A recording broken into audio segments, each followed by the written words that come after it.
Welcome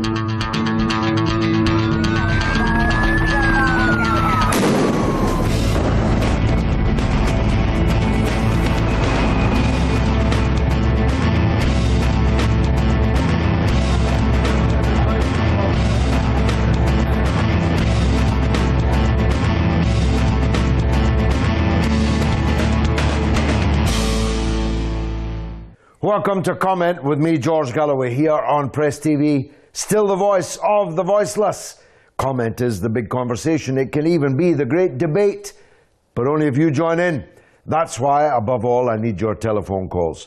44208-601-4555. That's the number to call. You call us, we'll call you back, establish a clear line.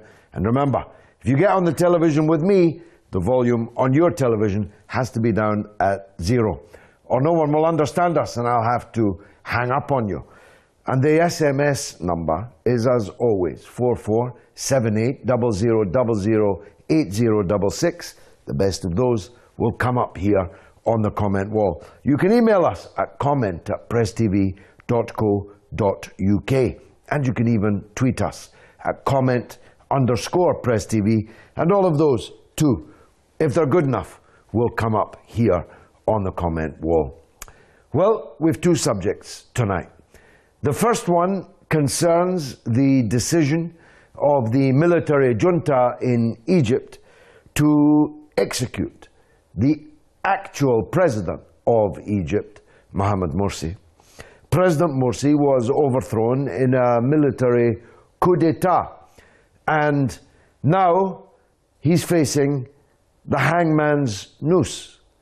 Whilst the dictator that millions of Egyptians poured onto the streets, many pouring their life's blood in sacrifice to overthrow, Hosni Mubarak is living in a 5-star hotel, cleared, released from prison. As a grotesque about-face, it's very difficult to find a worse comparison. With all the hopes of the Egyptian revolution, the very first democratic presidential election in Egypt's history, returned the president candidate of the Muslim Brotherhood. And he lasted 1 year and was overthrown by a military junta whose leader, General Sisi, has now swapped his military tunic for a lounge suit, but nothing else has changed. Egypt is a military dictatorship which has bathed the country in the blood of unarmed, innocent, civilian people. Thousands of them, tens of thousands, have been thrown into dungeons, many of them tortured, many of them disappeared, and thousands have now been sentenced to death. Sometimes it takes on a farcical quality. In the President Morsi case, alongside him, 2 men were sentenced to death who were already dead. A third man was sentenced to death who has been in an Israeli prison for many years, long before the alleged offense for which he was being sentenced to death actually happened. So who's to blame for this betrayal of the people of Egypt and their revolution? Who's to blame for the regime's decision to execute the lawful elected president of their country, with all the consequences which will flow from it, which will be long and terrible, I believe? Who is to blame? Well, of course, the junta is to blame. They are the people who took the act that overthrew the president. President Morsi is also partly to blame. I should declare an interest, or the lack of one. I'm not a supporter of the Muslim Brotherhood. Not in Egypt, not anywhere else. I wasn't a supporter of President Morsi. I campaigned for another candidate in the presidential election on the streets of Cairo. I don't think that Morsi was a very good president, but he was the elected president. And he lasted 12 months before these thugs in the armed forces overthrew him, and now they want to murder him.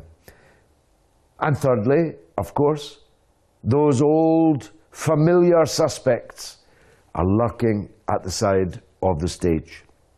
From the first day of the Egyptian revolution, indeed before it, the grim, dirty hand of the dictatorship of Saudi Arabia could be seen if you looked in all of Egypt's internal affairs. They never accepted that President Morsi was the elected president of the country, and they poured billions of dollars into overthrowing him and the Muslim Brotherhood government, which is very foolish actually, because the Muslim Brotherhood in Egypt is a very moderate organization. President Morsi had no great plans for revolutionary change. This was not like the Iranian Revolution, where the old regime was ended completely and a new order was instituted in every respect. This was not actually a really revolutionary outcome. They all could easily have lived with Morsi, and he could have accommodated easily their concerns. But the very idea of an Islamic revolution, of political Islam, of power being gained by democratic means, by Islamists, was completely beyond the pale. Not just for the dictatorship in Saudi Arabia, but the dictatorship in the United Arab Emirates also. And working in concert, though their concert party is going a little astray now, they are also responsible for the overthrow of President Morsi. And of course, our old familiar friends, the governments of the West, who are forever telling us that democracy is their touchstone, who are forever telling the Muslims that they should forget about violence, forget about extremism, enter the democratic process. Well, when they did in Egypt, and when they elected their own president, those Western governments did nothing to defend democracy in Egypt. That's my take. I really want to hear yours. Call me, SMS me, email me, tweet me. Who do you blame for the death sentence that's been sentenced on President Morsi, will be executed at some time, some unknown time in the future, and which will of course bring about the final death of the Egyptian revolution, which gave such hope to people all over the world. The second question is Yemen. If the Houthis, the people who are involved in the struggle against Saudi Arabian invasion, because that's what it is, a constant bombardment which killed another 14 people today and which has killed thousands. If the Yemen revolutionaries are busy fighting Saudi Arabia, who is fighting Al-Qaeda now in Yemen? President Obama used to tell us, just a few weeks ago actually, that Al-Qaeda in the Arabic Peninsula was one of the most deadly and dangerous foes with which the world must grapple. He used to meet of an afternoon and plan the drone strikes that would kill individuals alleged to be fighting for Al-Qaeda in Yemen. No more. Al-Qaeda is now our ally in Yemen, as indeed it already is and has been for the last 4 years in Syria, which is today plunged into an even darker place. 50% of Syria is now ruled by ISIL, the heart-eating, liver-eating, head-chopping, hand-chopping death cult. That means that next door to Israel, 50% of the country is controlled by ISIL, expelled by Al-Qaeda as being way too extreme. And you know the funny thing? Nobody is talking about it. Netanyahu is not at the United Nations holding up a diagram talking about the mortal threat of ISIL next door to what they call Israel. The Americans are not talking about it. The British are not talking about it. The mainstream news are not talking about it. Yet threats to Israel's security are usually top dollar and top news in international currency. Why is it? Why is it that nobody is trying to stop ISIL, and that their victory yesterday in occupying Palmyra, one of the jewels of human civilization, which they will now proceed, I'm sure, to destroy stone by stone? Why is it that nobody is doing anything about it? Let's hear from, I think it's Mahgoub in Bonn, in Germany. Go ahead. Good evening, George. Good evening, sir. Thanks for getting me the chance to air my views on the topic. You're welcome. As I've chosen to talk about the second topic, that is of the Saudi, the Saudi invasion of Yemen. Yes. Correct. Yes.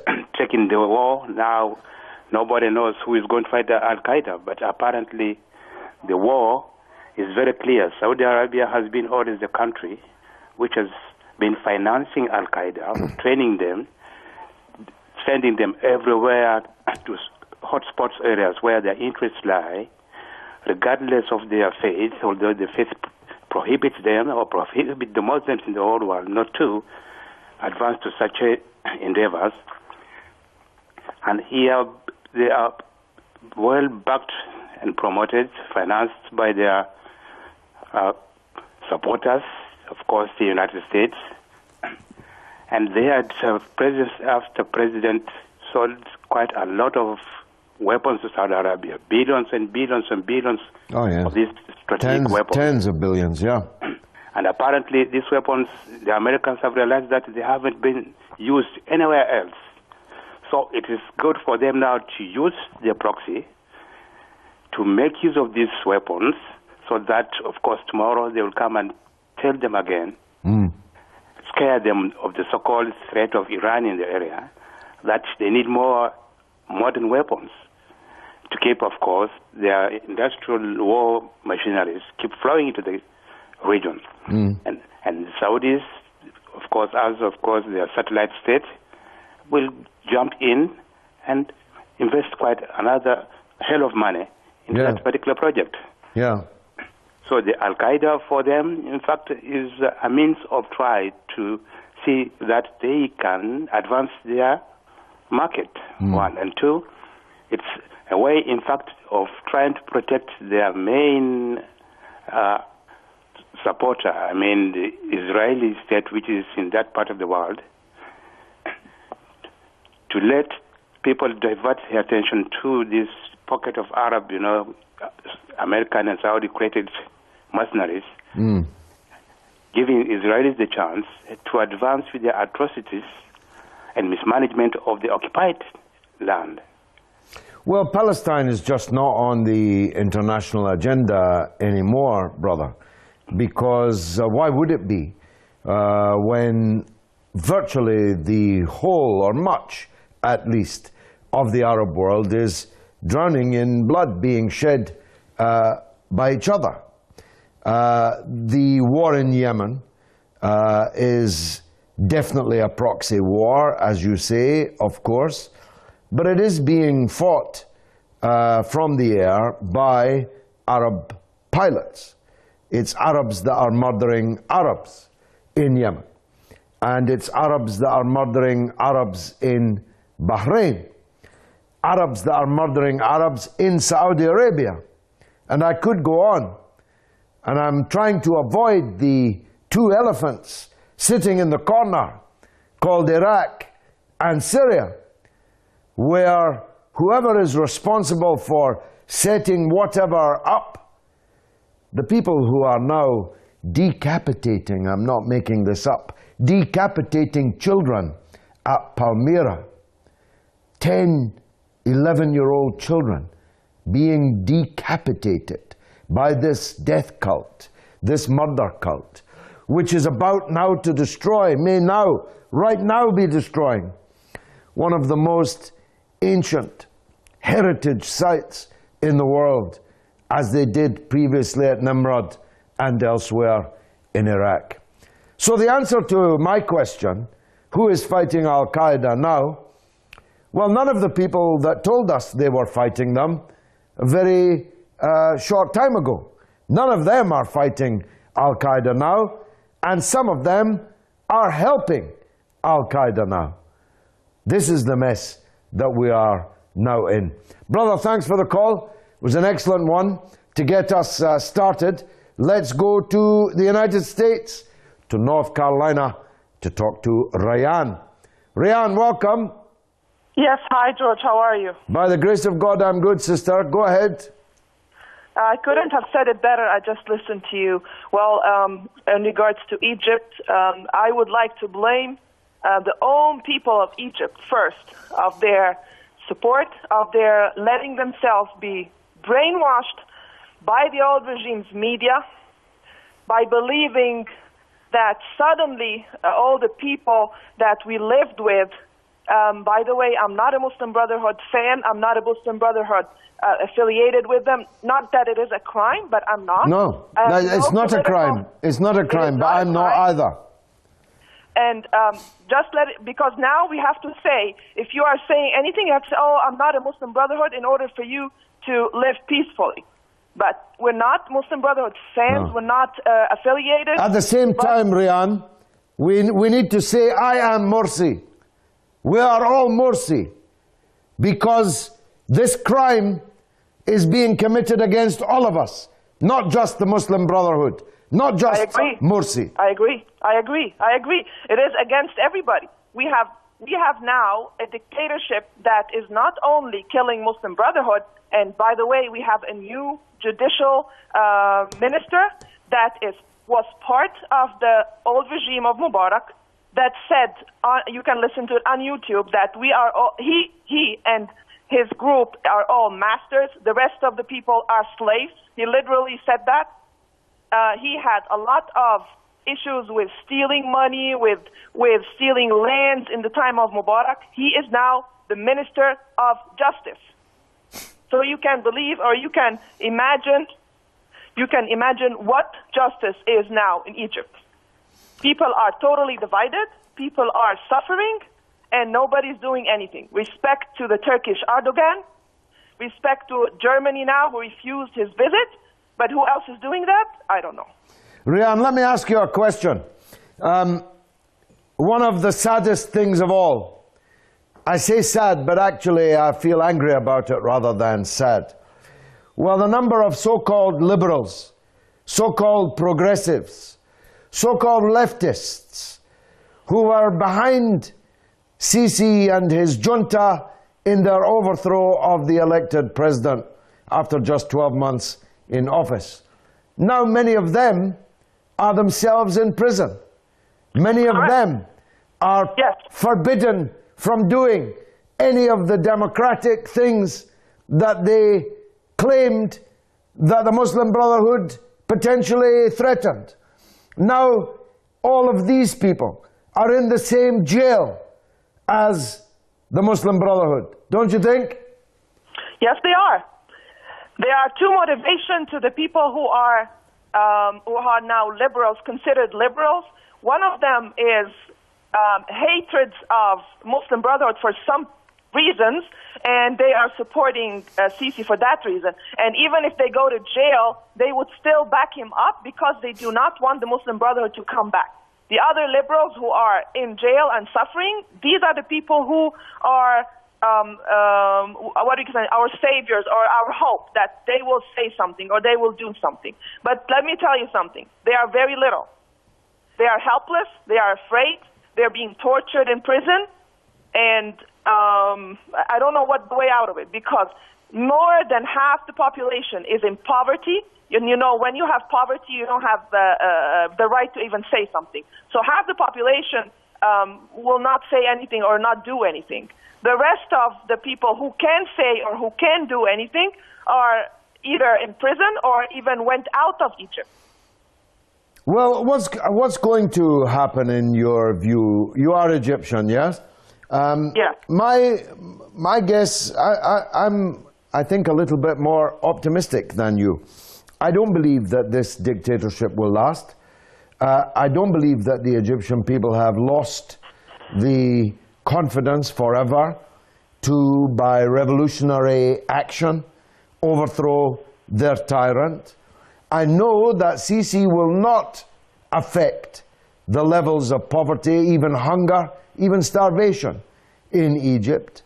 I know that there will not be fewer people sleeping in the cemeteries. I know that there will not be fewer people begging on the streets. None of the conditions which produced the revolution to overthrow Mubarak have changed or will change. And so I believe all the necessary ingredients for change will one day assemble again. But I'll let you back in a minute. I was looking at a quotation the other day by the French revolutionary Saint-Just, which is very apposite in this case. He said, "He who half makes a revolution is digging his own grave." That's what happened, you know, with the Muslim Brotherhood and with the wider revolutionary movement that overthrew Mubarak. They didn't follow through their revolution. They didn't end the old regime. They didn't disinherit the corrupt comprador of the dictatorship. They allowed the media still to be owned by the same people that owned it in Mubarak's time. They didn't make a whole, real revolution. And that's a lesson to all of us, Rahim. Mistakes that Morsi and the government who he elected, they did not do anything against the old regime. They were thinking that the army will back them up. They were thinking that the judicial system has no flaws, and all that are mistakes that of course we are all paying the price for. Well, I just make this point to you. It's not a mistake that Iran made. I hold, other than being on this television platform, I have nothing to do with the power in Iran. I have no relations with them. I have no communications with them. I'm not speaking for them.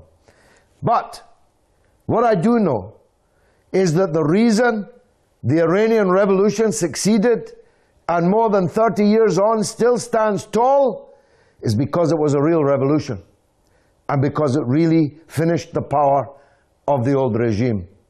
Rian in North Carolina. Great call, thanks very much. Let me squeeze in Rafiq in Leicester on Morsi. Rafiq, welcome. Hiya, George. Go ahead. George, I'm watching TV every day, but it makes me feel like I'm the ruler of the Arab land, like Saudi, Qatar, all this Kuwait and them lot. I'm laughing at them because they're stupid. Not the people, but the rulers, because they're walking right into lion's den. America wants that way to make them come in. I mean, look at the politics. Morsi's got to be killed. Why? Because he was legitimate elected president. But Burundi's president, who's done two terms, the third term is not allowed, America recognized that president. And, but America also should recognize Egypt, whether the Morsi was good or bad, but he was elected. Who's to blame then, Rafiq? America. Okay. America is number one to be blamed for everything, games. He's the one who created this. Look at it. America's troops don't have to go in to kill anybody or take over somebody's country or blow people. So what he did. Well, there's plenty of people appear to be ready to do it on their behalf. Rafiq and Leicester, thanks for that. I've got to take a very short break. God willing, 3 minutes from now, I'll still be standing here after a short news bulletin. We're discussing Yemen. We're discussing Egypt. Don't go away. Come back after the news for the second half of Comment, Voice of the Voiceless on Press TV.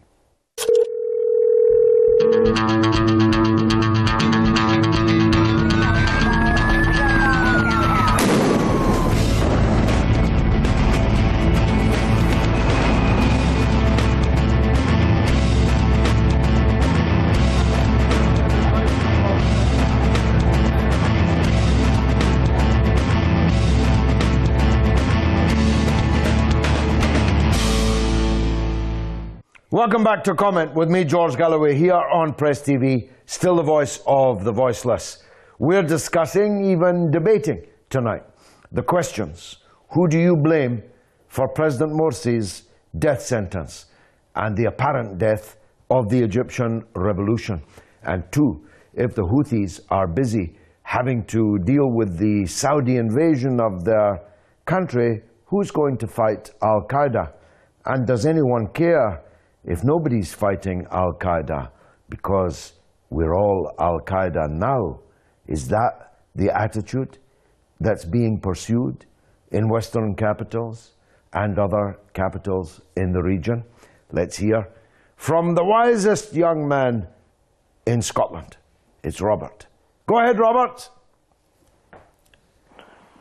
Robert, you're on the air. Okay. Good evening, George. Good evening to you. Welcome back. Welcome back yourself, George. Thank you.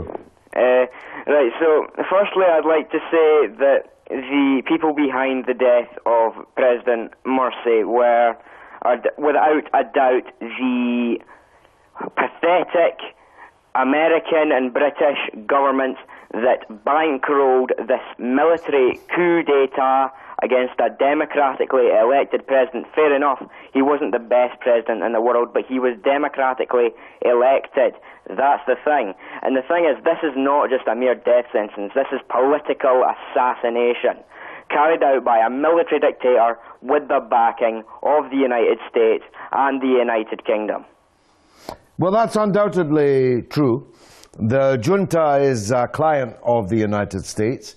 It has been for many decades, receiving billions of dollars in subventions from the United States, most of which went to the army. The army is not just an army. In fact, it's not even really an army. The only people it fights are its own people. But it's a big business. They have hotels, factories, shops, office blocks, property interests, agricultural interests, gigantic agricultural estates. This is a racket. It's a criminal racket, and it's run on US dollars. The British, who are forever telling us how in love with democracy they are, haven't done that to reverse the overthrow of the elected government in Egypt. And neither has anybody else. Robert, thanks for the call. Let's go to Ali, I think, in Southend-on-Sea. On you go, please. Oh, no, it's Reza. Reza in Southend-on-Sea. Hello, Mr. George. How are you? By the grace of God, good. Thanks, Reza. Go ahead. I was going to put comment about Mr. Morsi being elected government, first one, and then overthrown by Israeli forces. I remember last year Dr. Ahmadinejad went to Egypt, and then after that, straight away, I know things going to go wrong because security of Israel is in danger. And then something else, Mr. George.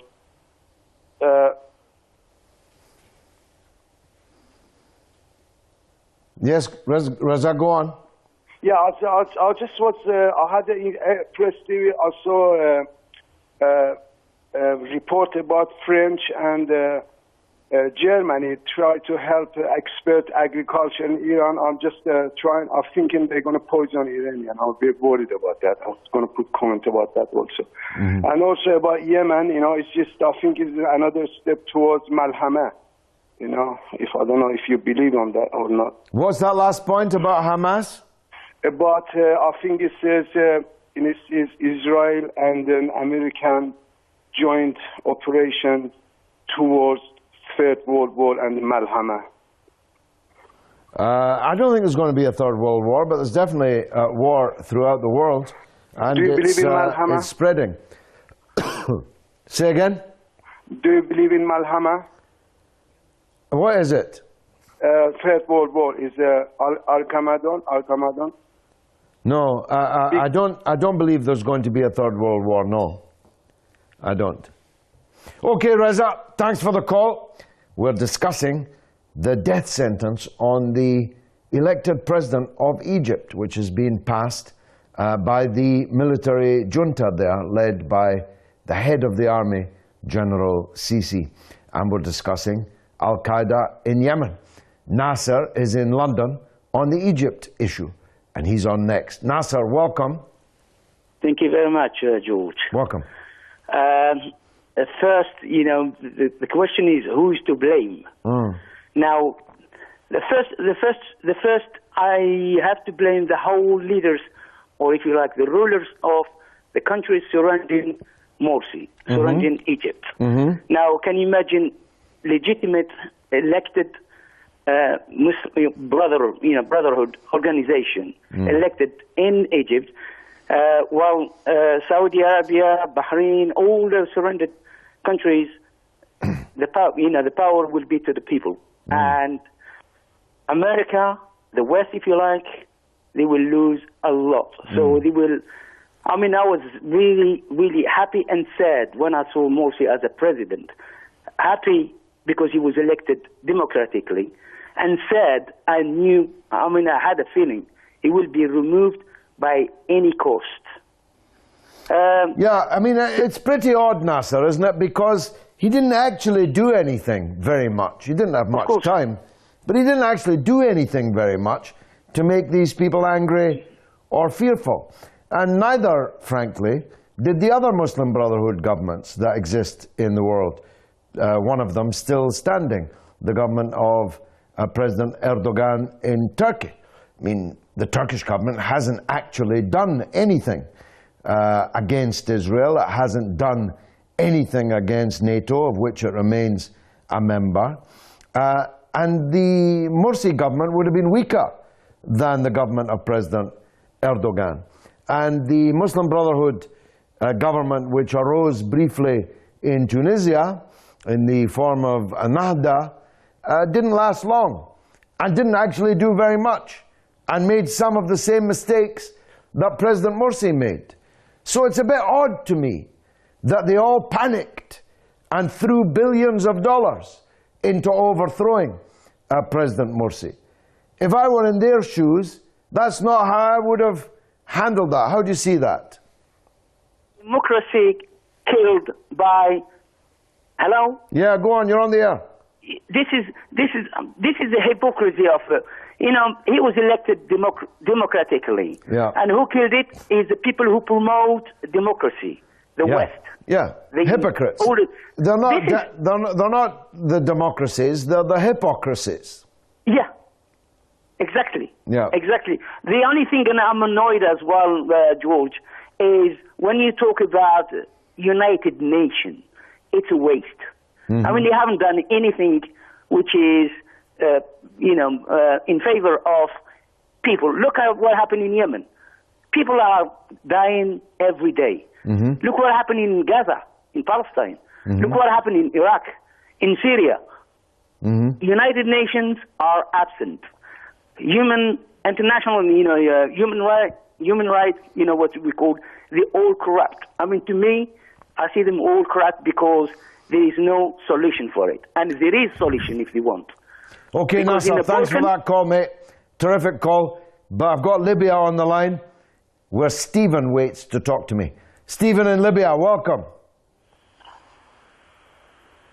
Stephen? Yes, good. How are you doing, Mr. Judge Galloway? Very good, thank you very much. By the grace of God. Go ahead, Stephen. Thank you very much for your assist, for your office to permit me. I've been a long time trying to reach you, but no way. So, Mr. Judge, I want to talk about the problem in Egypt, Yes. about the CCA group and the borderhoods. Well, you see, most of us, we just watch these people through the screen. We don't bring up the attitude. We talk about the borderhood. This same borderhood are the same people in Iraq and are the same people here in Libya. The one there in Egypt, they are weak today because they are powerless. But when they come to power, you people will see their real face, you will see their real color, you will know who they are. What we are trying to see here in Libya is that there is a bridge about to build there, and there is in Egypt. If that bridge built with those brotherhood, as we people call them, there will be a link between the Iraqis here, Egypt, Libya, and Libya. They will meet you people right on top of your bed. That is what they want, and that is what they are seeking. You see, most of us, we don't understand them because we watch them through TV screen. We just believe that they are killing them, people are dying, this and that. Yes, at times people make error, they're killing the children. But these people are not people to give them a little chance to succeed their plans. They are very humble when they need something from you people. When they need you, they will humble themselves, preach you, and let you know what Quran is. Well, look, Stephen, it's not a fabulous line, so forgive me cutting you short because I wasn't able to follow all that clearly, what it was that you were saying. But I'm always happy to get a call from Libya, and I'm grateful to you, Stephen, for that. We've got a caller in Iran, Shahrar. Welcome, Shahrar. Mr. Galloway, how are you doing? By the grace of God, I'm good. Go ahead, sir.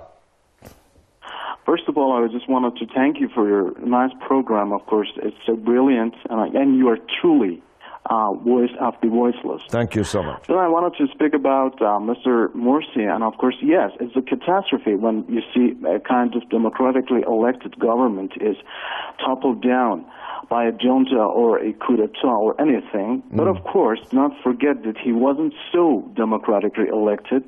Half of the population who were legitimately capable to vote or capable of voting, of course, didn't take part in the election. And half of the people voted for him. Half of the whole population who took part. Yes. So he is truly elected by 1/4 of people in Egypt. Yes, just like David Cameron.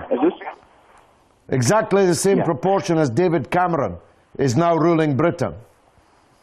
Yes, but I wanted to say something 25%. else. And I wanted to say that what he wanted to do in the Middle East wasn't so good. Of course, he was apparently supporting Daesh, and of course, he was in a kind of coalition with Recep Tayyip Erdogan, who is apparently supporting Daesh to topple down the government of Mr. Assad in Syria, and of course that would lead to a kind of big disaster for the whole Middle East. I did make the point. I did make the point, Shahrar, that every mistake that President Morsi could have made, he did make, including the first one that you mentioned, which was to behave as if he spoke for the clear majority of the Egyptian people, and he did not.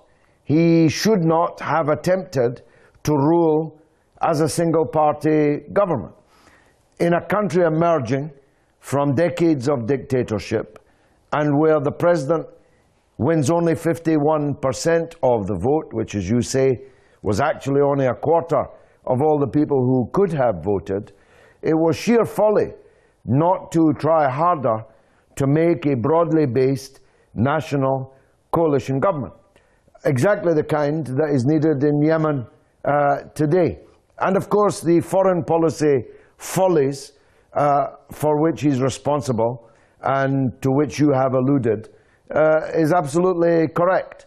But that's not the reason why the military brought him down. Thanks for the call in Iran. From Iran to Buckinghamshire, where Mrs. Hussein awaits. Mrs. Hussein, welcome back to the show. Salam alaikum. Walaikum salam. How are you? By the grace of God, I'm good. Good.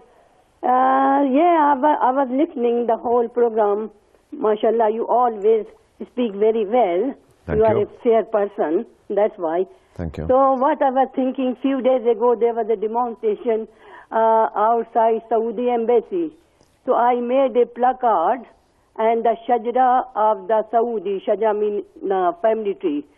And on the top of the shajara, real family tree, there was Obama on the right hand Netanyahu, and left hand Cameron, and in the bottom Qatar and two sheikhs. So I made this placard and gave the chanted the slogan and showed the Saudi embassy that this is your shajara. This is your shajara. You know where are you? What is your shajara? That shajara shows your character, what character you have. So this is the show. It was about Sheikh Namar, demonstration about Sheikh Namar. So I said, look at Sheikh Namar shajara. Sheikh Muhammad is on top, one side Hassan, other side Hussein, and see your shajara. So how we can expect the decency from you anyway? So now, this Egyptian revolution, I feel sorry for the great man, Sheikh Tayyib of the Al-Azhar University. What power he has, you know, what sort of power he has. Can he not stop any you're right, he had limited power, but he could have done better. But that doesn't obviate what has happened since. He was overthrown by a junta, which now is 10, 20, 50, 100 times worse than President Morsi could ever have been. Ali is in New York. Who do you blame for Morsi's death sentence, Ali? Good afternoon, Mr. George. We have afternoon here, so that's why I'm saying good afternoon to you, maybe good evening as well for your program. And it's so nice to talk to you again. I think as you discussed, I completely agree that there were a few mistakes made by Mr. Morsi. He would have not done all those blunders which he did, but at the same time, this was not up to the point that military would have been supported by all the hypocrites around the world, and they would have killed them the way they have killed so many people.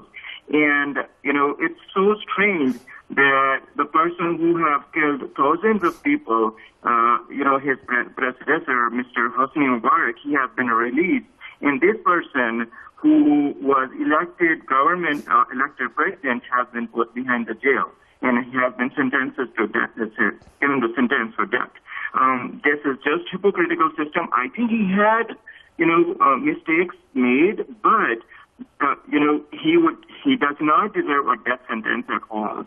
That is my first point. And then, you know, again, if we look in broader sense, you know, all this Saudi money and Saudi dollars with the support from Western governments, especially my country here in you know, other Western countries, they have supported this all. Like, this is so hypocritical, Mr. George, when they say that we support democracy. What kind of democracy you are supporting, you know? And then for what reason you're destroying other countries? I totally agree that he made few mistakes, but at the same time, I blame, you know, the current military government with the support from Saudis and with the Western support for his... Well, I think that's the correct analysis, Ali in New York. Thanks for that. I've got a caller on the line. Is it Chinadu? I don't know from where. Chinadu, but you're welcome.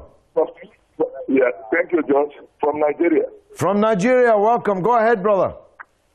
It's my pleasure talking to you, George. I've been looking for a way to really contribute, and I thank God you are there. Concerning Morsi, who is responsible? Okay. Turn your TV down, brother.